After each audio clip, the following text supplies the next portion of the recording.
Hello, welcome to this episode of the About Time series. I'm Chris Nichols. This is the series where I get to talk to old friends, people who've influenced and inspired me over the years. And I'm absolutely thrilled that today we have an ex-chief executive, now a business leader in all kinds of ways, a Ned and an entrepreneur. And he's absolutely brilliant. Stephen Gould. Stephen, I'm just delighted that you're here. Great to see you, Chris. Great pleasure to be with you. So, you do so many things, and I've known you for a long time. How do you introduce yourself to people these days? That's a good question. Well, I stepped down from full-time executive roles at the end of last year, but really didn't have um, any desire to formally retire. So I guess I'd introduce myself as somebody involved in business organizations, charitable organizations, um, also being there as an advisor to lots of different people in lots of different ways. And I guess if my new life, what I have said is if my new life had an album cover, the, the goal is more head, less legs. So if I could do things where I'm using my head more rather than running around, that'd be great. Okay, so now you've already said a couple of really interesting things there that we need to pick up on. So I would like to make sure that we talk about your time at Everards because that was such a brilliant story. But also the stuff before Everards and how you even got into um, the hospitality and pub trade and all of that. But since then, you've moved into non-exec roles, and you're doing, as you said, charitable roles and placemaking and all kinds of juicy stuff. And I know there's an intellectual side to you. But you've been at Oxford Said and you've been teaching. You do all kinds of things. So where would you like to start? Well, I think I'll probably just briefly start with the beginning of my career without going into too much detail because that was uh, really quite pivotal as it is for lots of people. So um, I was born and brought up in the beer town, Burton upon Trent, which we'll come on to later, reference placemaking. Um, and of course, if you're from Burton and you got a job with Bass Public Limited Company, you'd done quite well. So I managed to get myself a job with Bass's as a graduate trainee in age 21. And Chris, they were just a wonderful organisation. Um, when I look back now, immensely progressive because there were a bunch of us. I think they recruited about 30 graduates into the group for my intake, Mm. and we all went on a journey of basically enthusiastically putting our hands up. And throughout my 20s, working in franchising, trading, personnel management, as it was called then, HR now, training and development, food marketing. So to have a grounding like that felt quite ordained, almost prosaic at the time, but you realise that behind the scenes, the leaders at Bass were Mm. investing in young people, and I'm forever grateful for that. And so, late 20s, working for Bass, responsible for 400 pubs in the Midlands and the Northeast, working 400. Now 400. that's an enormous patch. I mean, I'd never met anybody who was. Were you So, like ops director of it or yeah, something? Or was it? yeah. Yeah. So, Okay. Uh, thank, thankfully, there's a wonderful team of about a dozen working with me. So straight into leadership, management of people, working in teams. But to be given that responsibility in one's late 20s just said everything about the way Bass developed and trained people. And there's a number of us around still in the industry 30 years later who went through that. So the Bass experience um, really gave me the opportunity then to become a bigger fish in a smaller pond in my early 30s when I then joined Everards, but I but wouldn't have but got maybe. Yeah, sorry, you go, Chris. no, I just want to check something though. So you went in as a grad trainee. So what was your degree? Was it in any way related to this field? I mean, what? No, no, it's, I, when I was doing my A levels, um, I thought, well, I'm going to do something I really enjoy. I think there's a lot to be said for that. And so I studied uh, sociology at A level and absolutely loved it. And I thought, Oh, well, I'd like to, I'd like to do that at degree level. And one or two people I remember them saying to me, that's all very interesting, but how's that going to help you career-wise? And I genuinely didn't know, Chris, but my view was I want to do something I enjoy. yeah. And so I took a sociology degree and I loved it that much. I came out with a first. Um, Right. and it didn't feel like hard work. So it was such a joy that I was able on the journey of the degree to then specialize in things like organization culture, HR, people and teams. So it Mm. started to nudge me towards an interest in business, but perhaps from a people perspective. So the first 3 years of my career with Bass was working in HR, which proved to be a really good grounding when I look back now. Yeah. So sorry, I that was just because I genuinely Yeah, didn't know that part yeah, about you. I knew yeah, you'd come in from a degree background, but I didn't know what it was. So rather like me, I mean, I did history and politics yeah, and went into the government civil service fast stream training scheme, which takes you everywhere and opens your eyes to all kinds of things. It sounds like Bass did the same and gave you a ton of responsibility pretty young. yeah. Exactly Yeah. that. They were amazing, and uh, thankfully didn't discriminate on the fact that I hadn't got a business and management degree or something deemed to be more vocational.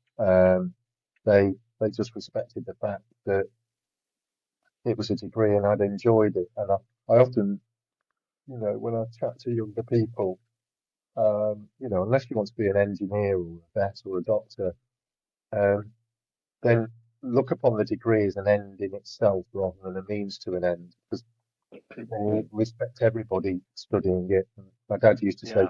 you can't buy a degree, so do something you enjoy. Yeah. So you were just talking about the years in Bass and then how by your early 30s when I interrupted you. So That's take cool. take us on the rest of that. Yeah. Yeah. Well, my career in Bass came to an end somewhat abruptly, which was to do with me being in the division, in a division that was then sold to venture capitalists. So Oh. I moved from this wonderful, almost eternal Basque culture to one of venture capitalism, which became Punch Taverns. And so I worked with Punch for about 6 years with a couple of VPs working in operations and HR. And I have to, again, when I look back, whilst it was a bit of a cultural jolt at the time, Mm. it was quite good insight, late 20s, early 30s to a VC environment.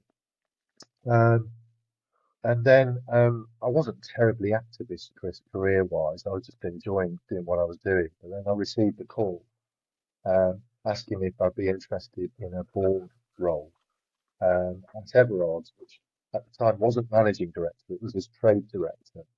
Um, and I met the family, so it's a sixth generation family business with 150 pubs, brewery, and other property interests. And they're based in the Midlands, aren't they? For folks who They don't are. know them, Everards, it's yeah, one of Yeah. the brewing families in the country. Yeah. Mm. Very much so. So, established in 1849 in Leicestershire and still in Leicestershire. Um, Mm. and I suddenly thought, I really like the family and I really like the executive team. And I thought, well, I'll give it a go. So I moved from a very large organization to a smaller one, but with more responsibilities. So, greater breadth. I joined as trade director, um, when I was 30, just turned 35.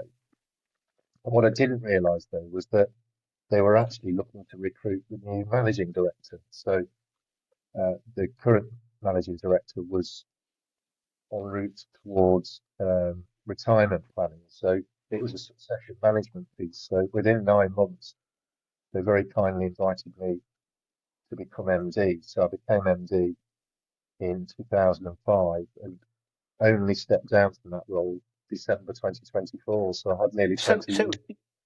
so you became a managing director of a major brewer in your 30s, essentially. Is that right? Yeah, yeah, just Yeah, literally yeah. just turned 37. Yeah, yeah. Mm. Was And you wouldn't expect one of the oldest family brewers to make that appointment, a youngster from outside, you know. So what was going on? I mean, how did that come about?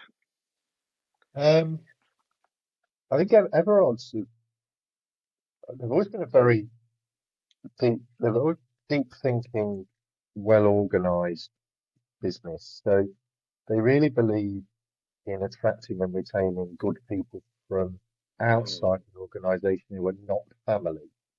But then equally they believe in that lateral line to everything being family, which is so mm, it's quite a good combination. And I think because they've been a very successful 20 years prior to my arrival with a non-family managing director who wasn't going anywhere, so he remained on the board as a non-executive. Um, Actually, I think it gave them confidence that he could coach me, the family could coach me, and in a way, age 37, I'd got a very good cultural safety net around me. Whereas I think if I'd just been parachuted in, that would have been higher risk. So really well thought through from their perspective. mm, mm. Yeah. So I'm getting a sense of them wanting the energy and wanting difference and wanting to support you well to make sure you fit and land well. And that says something about the culture of the place and the leadership too. I mean, I guess there is still family on the board, right? Yeah. So the chairman of the business over the last few decades has been the Everard family. And with that comes the shareholding. So the shareholding's very, very tight. So that's the point of continuity. And effectively, the managing director and his or her team. I always think when you get immersed into a multiple generation family business, you know you're working for people who are managing legacies, um, but also you have that view yourself as well. You start to integrate with the long-term approach, and it's not everybody's cup of tea, but it certainly suited myself and the team. Mm. Yeah, because I mean, I think you know family businesses are not all the same, and I've worked with family businesses where if I'm honest, sometimes the family dynamics are quite harmful to the business. I've worked with others where we've been you know massively careful about the family only come in when they know enough and are good enough to hold really senior jobs. And I've seen it done both ways, and done well, it makes a massive difference. It does. Richard Everard, who was fifth generation chairman, Mm. I worked with Richard as MD for 16 years, and then his son Julian for 4 years. And really, both of them would regard themselves as custodians, not owners. Mm. But the family have a view that in any one generation, there can only be one member of the family on the board in an executive capacity, which is the chairman role. So Right. really, good common sense, quite progressive, just ensuring that equity doesn't get diluted over the years, which sometimes can create issues, um, and that having a policy of attracting and retaining people from outside the family to help. Mm. And if you get that cultural match, it's actually Yeah, a great place to yeah, be in that kind of business. yeah, yeah. So, I mean, I'd like to talk about the kind of leader that you are and how you became that. Um, and I also want to talk about the transformation of Everards that you were part of, which is an amazing story. And I guess they fit together in some way. But which would you like to? Where would you like to go first? I'll probably just touch on some of the chapters that we wrote in the Yeah. Everards, because I Okay. think out of that might come a few leadership pieces. Um, Let's do that. Yeah. and um, so, Everards has evolved and changed over the years, way before my time, and will do afterwards. So I certainly didn't lead a revolution or anything like that, but I always think that if you're going to commit to a role with your team, you've got to contribute a few good chapters to a bigger story, if you like. And what we effectively did as a team, working with the family, was strategically say, well, what do we want to be involved in and why? And what don't we want to be involved in? Which sounds so logical, but you do see it in business and organizations where it's a bit of a sweet shop where everything's taken on board and the hope is that something sticks. I think what Everard's did during my time is effectively say, no, we'd like to commit to freehold property. We want to be involved with pubs. We don't really want to be involved with selling beer outside of our pub estate at low margins with all the associated drag on brand spending. We want to remain in brewing, but not the big brewery we've got. We'd like a smaller brewery. And also, we want to run our pubs in a way where we attract and retain brilliant business owners. So people are going to run their business in a pub which we own. So nothing terribly radical, but very disciplined and very clear-minded, and then execute things really well. And what we realised on that journey was that if you're going to have 150 odd pubs with business owners in them, or if you're going to attempt to move from a large brewery to a small brewery, but then create a leisure and tourism destination along the way, which we'll probably touch on in a moment, then you start to then ask yourself a question of, well, what business are we in? Is it brewing and pubs, or is it a bit deeper? And on the journey that I went on with the team, we realised that central to what we did was around relationships, be it having great relationships with people who chose to come and run their business in a building that we own, brilliant relationships with local councillors or influential bodies that needed to understand our plans so that we could move things forward. And relationships sound, very broad, almost flowery, but what I found on my leadership journey, still do, that if you invest a lot of time into good quality relationships, you build trust. And if you build trust, it's the ultimate mobilizer. The lawyers don't like it because the contracts are a little bit smaller, but if you build trust, you have everything compounding away. And so I think one leadership insight was put the hard yards into relationship building to then drive trust. And part of the other one as well is, you know, I, I think one of the things I brought to the table was some visioning. This is what life could look like, which is all well and good, but often I've found that when you have a vision, if you work in a team, within a couple of years, that vision has become more refined and certain things have blocked off and certain things have come in. And that's exactly what happened. So that iterative nature of management and leadership, to keep going back and double checking that we're on track, double checking of who else might we involve on the journey. So Everard's was and is very, very people centric, people and property centric. Yes. I think we just took some clear minded decisions and delivered them, Chris.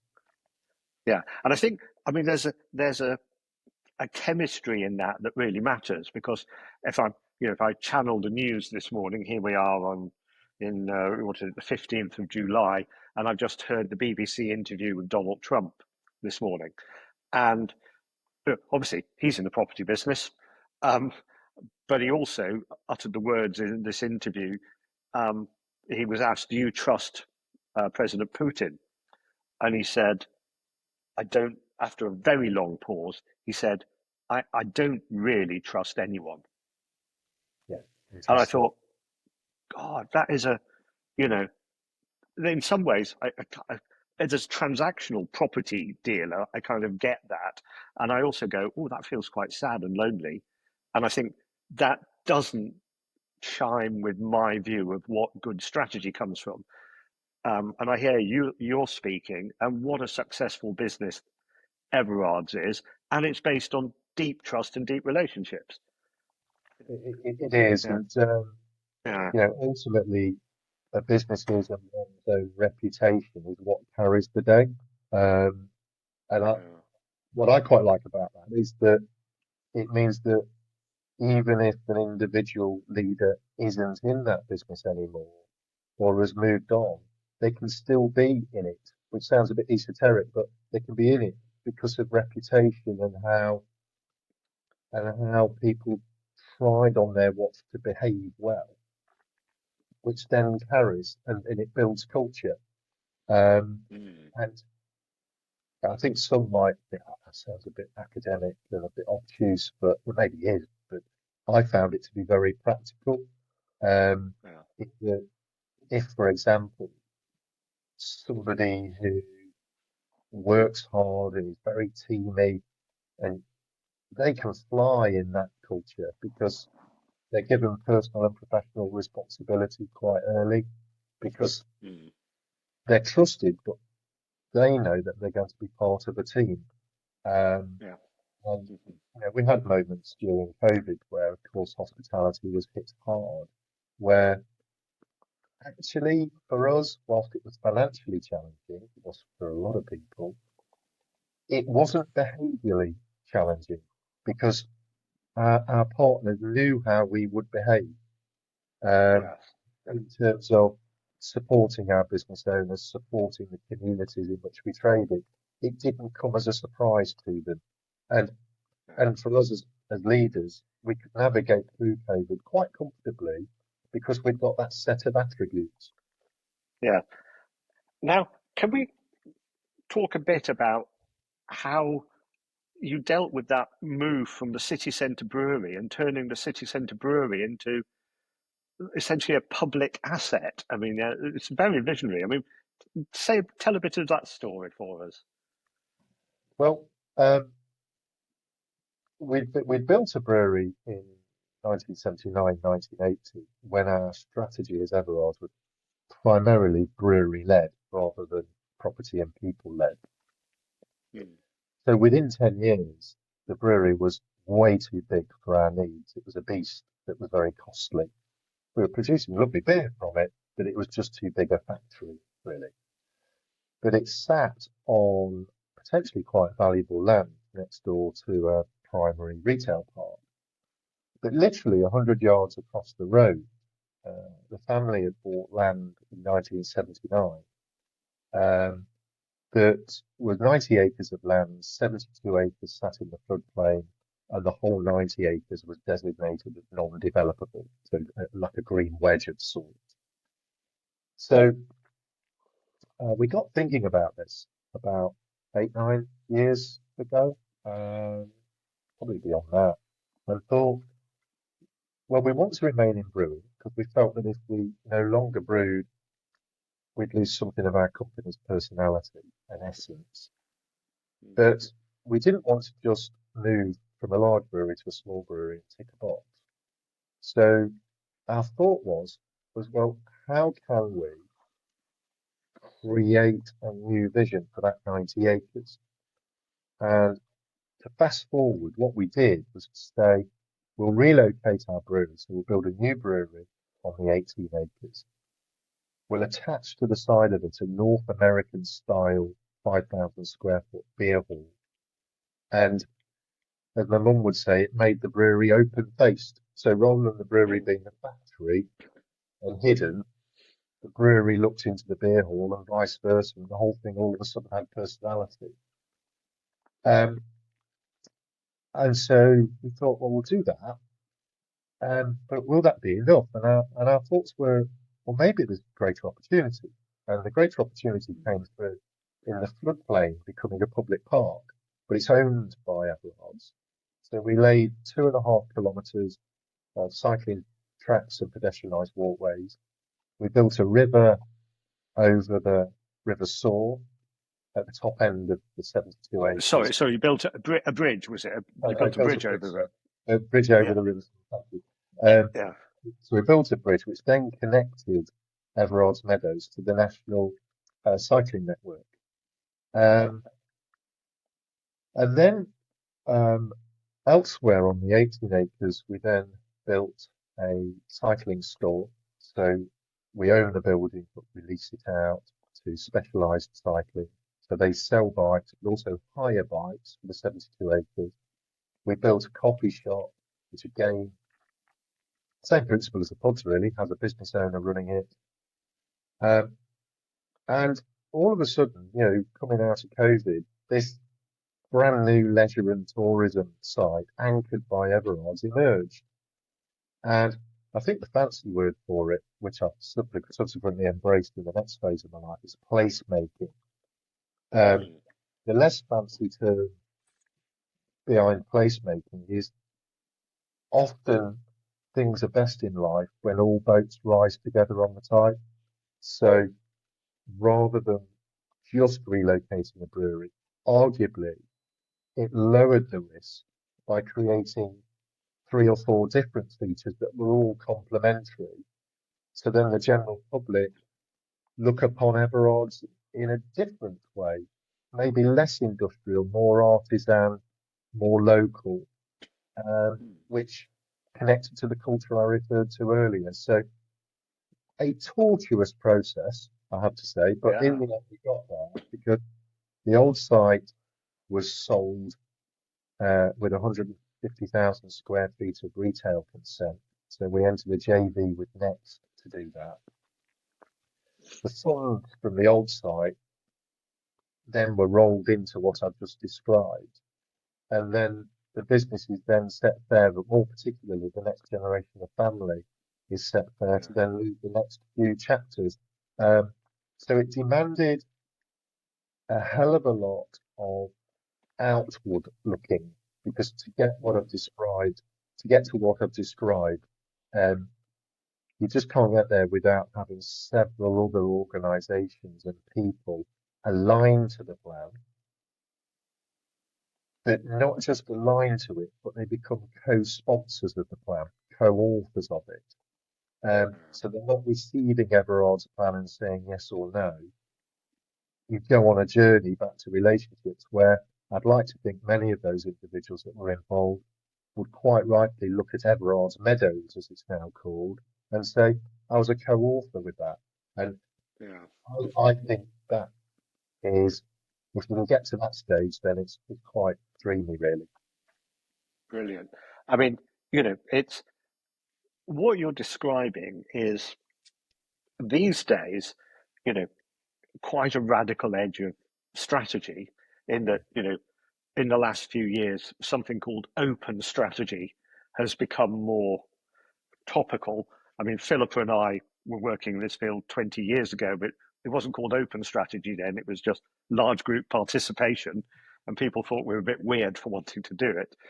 But now people are trying to do it. And of course, you've got such a great story around building relationships, building trust so that you can envision something together and then co-create something that no one party could have created on their own, which is a It's, brilliant thing.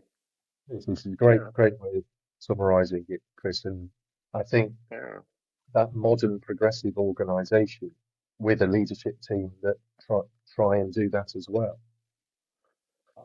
I don't think it's quite comforting. You think it's comfortable sometimes in a business if you've just got a commercial agenda and you're in your own world. The reality is it doesn't play through like that. So the case study I just shared was a commercial, at the very least, a commercial and social agenda. that we were living in not our world, we were living in the world, and and effectively saying, well, we're not quite sure how this will come out, but if we engage with people honestly and we listen to them and build relationships with them, surely something positive will come from that. But we don't know what, because they'll be co-authors of our strategy. And it's a little bit scarier, that route, in inverted commas, because it's not ordained, but it's probably more authentic. Yeah. Mm. Now, we've just ticked over the half hour, and I don't want to spend the whole time looking backwards because you you have a new chapter. So Yeah. these days you're not MD, you're non-exec, and you've also got some other stuff. You talked about your charity work and your placemaking and all kinds of things. So I mean, first of all, I mean, what was it like letting go? I mean, moving on from being MD. I mean, how was that for you? It's it felt very natural.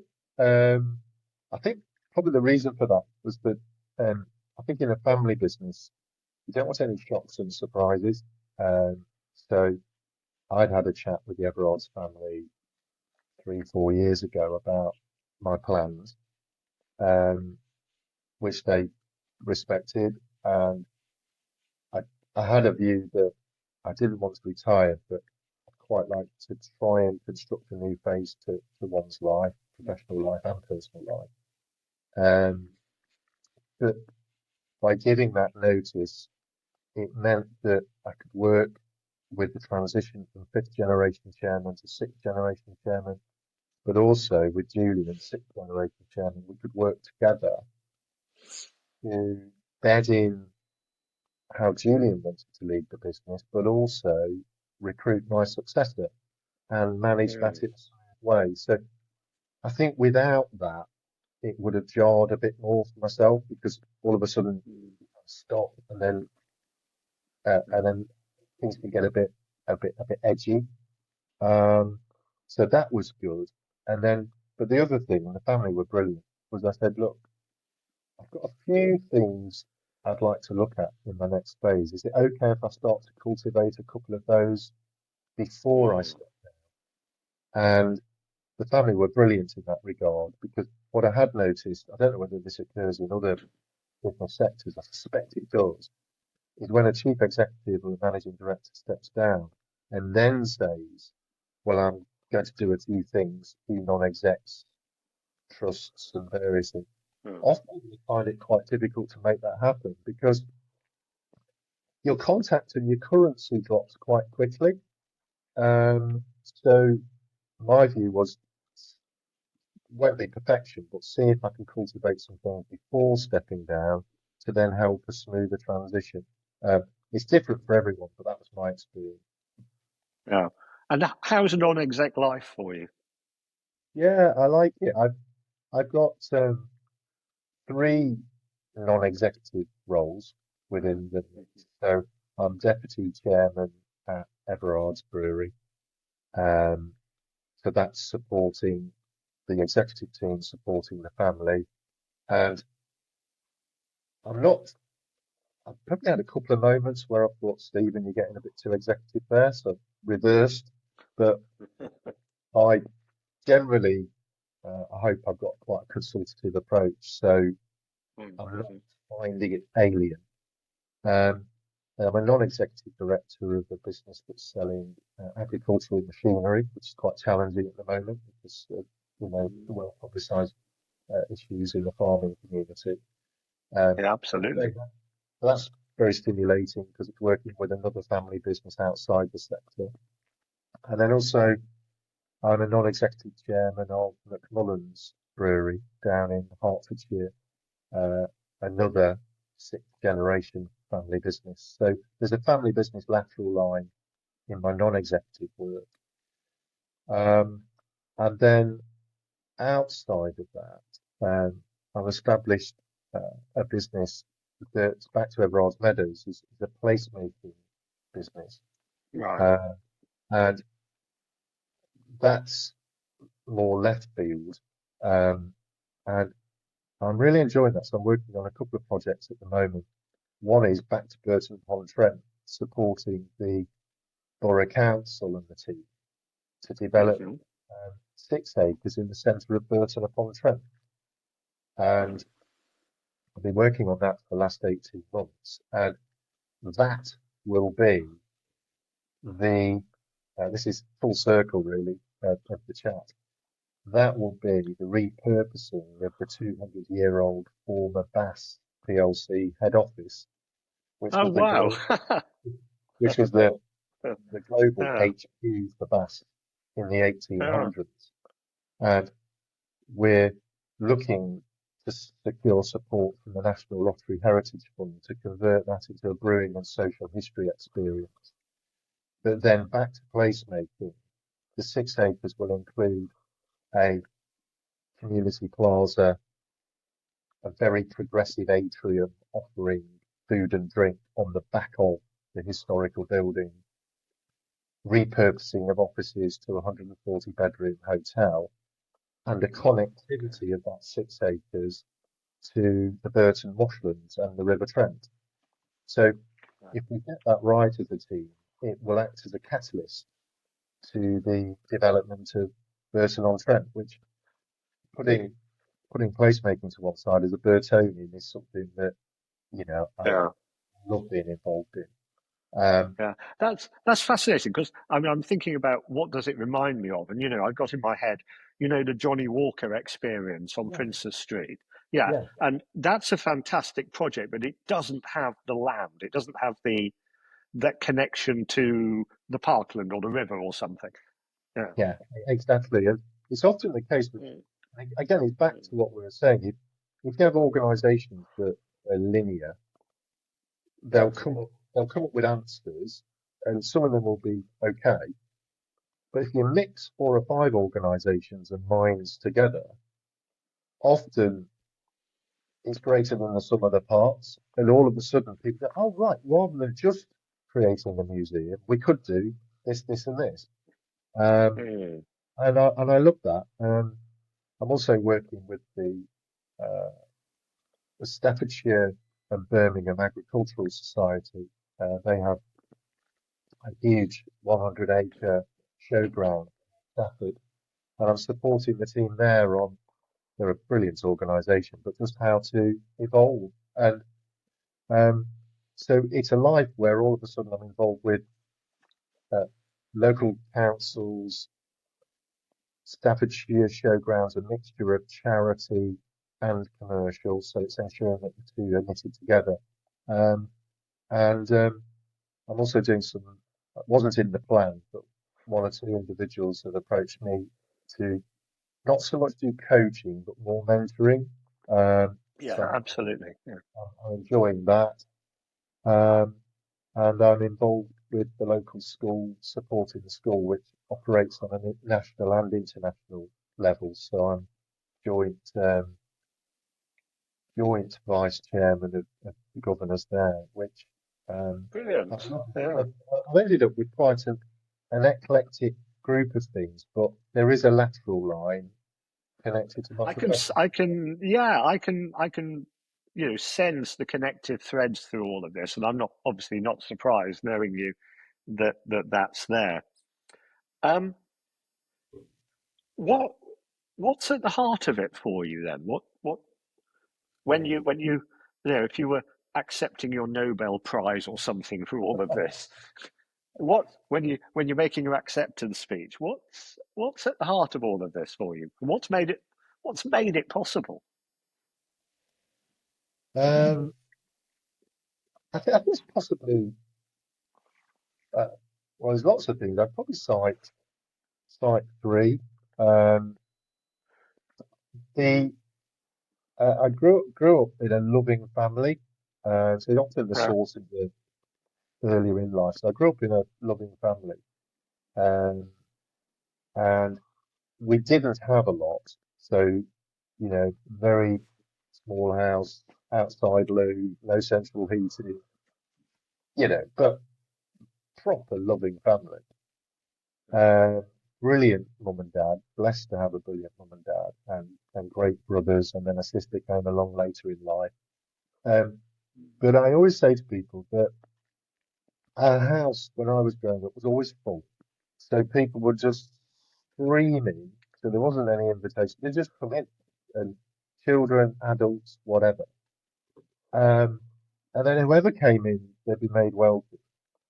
And and then I always watched my mum and dad. They'd walk out the door and they'd quote wave them off at the door. So whether they were driving off or walking down the road to go back to their house, my mum and dad would wave them off. So there was that. Um, there's something about community, practicing Right. hospitality, um, realizing that sometimes if you've got loads of people together, it can look like a mess, but probably isn't. Um, Yeah. and so that stayed with me. Probably talks to sociology because, in a way, my professional career to date has been I've been I'm still a sociologist, if truth be known. So I think that's been an inspiration. Um, my dad was an inspiration because he'd never regarded himself, I lost him about 13 years ago, but he never regarded himself as commercial in that Right. sense. But he just brought people together because he behaved well and he was respected.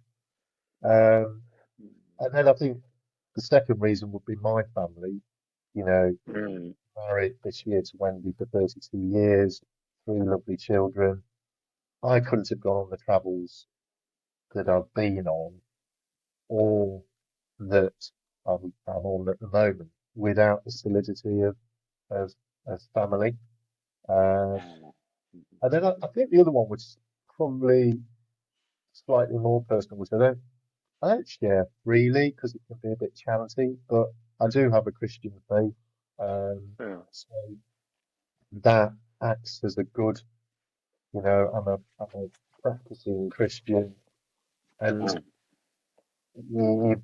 you put some of the headlines to one side, and you get into trying your best to behave properly, be decent, be neighbourly, be Yeah. kind.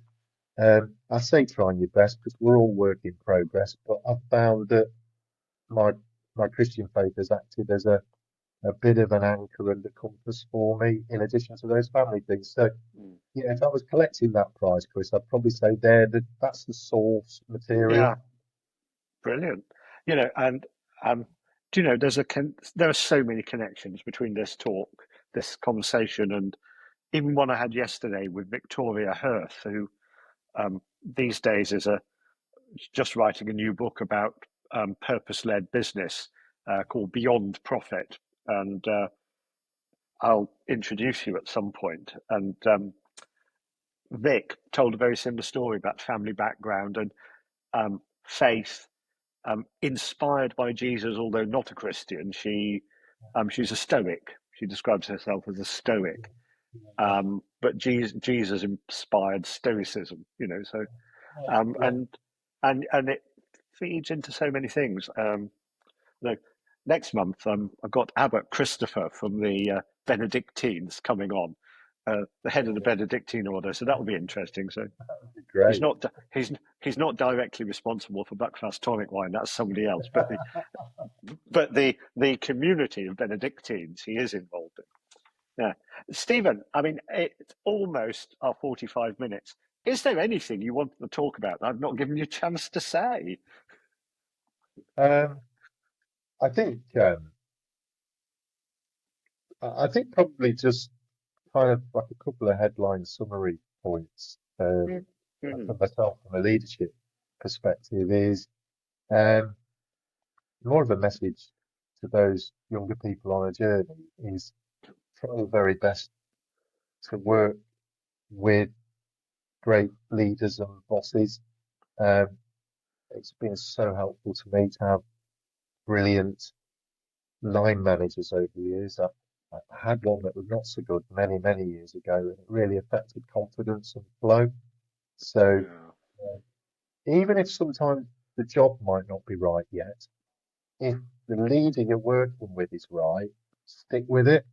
But then the flip side of it is you can be in a brilliant job, but not have the right leader, and only take that for so long because um, they build so much confidence, particularly when one's 20s and 30s. So, because my leadership attributes and journey have been co-authored with other leaders, it's not a singular thing. So you need to be in the right community, both within your organisation and connect to people you respect outside your organisation too.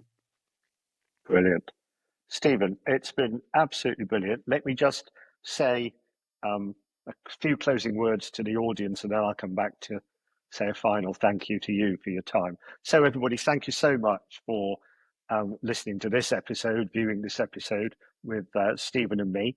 There are so many connections between this one and other episodes. So, I do invite you to have an explore at some of the other ones in the series. And meanwhile, Stephen, it as always has been brilliant to see you. And we've talked many, many times, and I'm just delighted that we've had a chance to do this one. So thank you for being you, and thank you for being here. Well, thank you, Chris, for the invitation. I really enjoyed catching up with you again. It's been superb. Thank you. Brilliant. Thank you all.